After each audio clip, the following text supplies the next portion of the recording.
சமுதாய சேவா சங்கம் உலக மக்கள் தன்னை உணர்ந்து கொள்ள இறைநிலை விளக்கம் பெற வேண்டும் என்று கருதியது.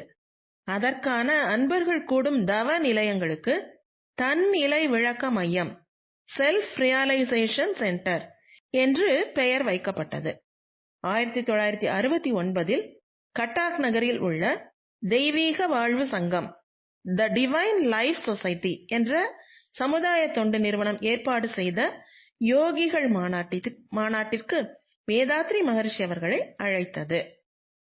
தனது விருப்பத்தை கடிதத்தில் தெரிவித்த மகரிஷி அவர்கள் அதில் தன்னிலை விளக்க மையம் செல்ஃப் ரியலைசேஷன் சென்டர் என்று குறிப்பிட, அதை கவனித்த தெய்வீக வாழ்வு சங்கத்தார் தங்களுடைய மன்றத்திற்கு ஏற்கனவே இந்த பெயர் வைத்துள்ளதை சுட்டிக்காட்டியும் மகரிஷி தனது மன்றத்திற்கு வேறு பெயரை வைத்துக் கொள்ளும்படியும் கேட்டுக்கொண்டார்கள்.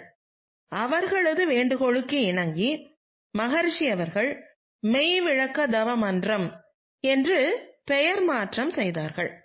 1982க்கு பிறகு மனவளக்கலை நூல் வெளியிடப்பட்டது. இந்நூல் அனைவரையும் கவர்ந்தது. மனவளத்தை சீரமைத்து வாழ்வை உயர்த்தும் சிறப்பு கொண்டதால் மன்றத்திற்கு மனவளக்கலை மன்றம் என்று பெயர் வழங்கப்பட்டு வருகிறது.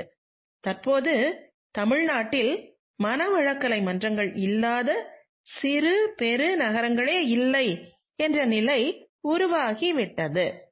வாழ்க வளமுடன்.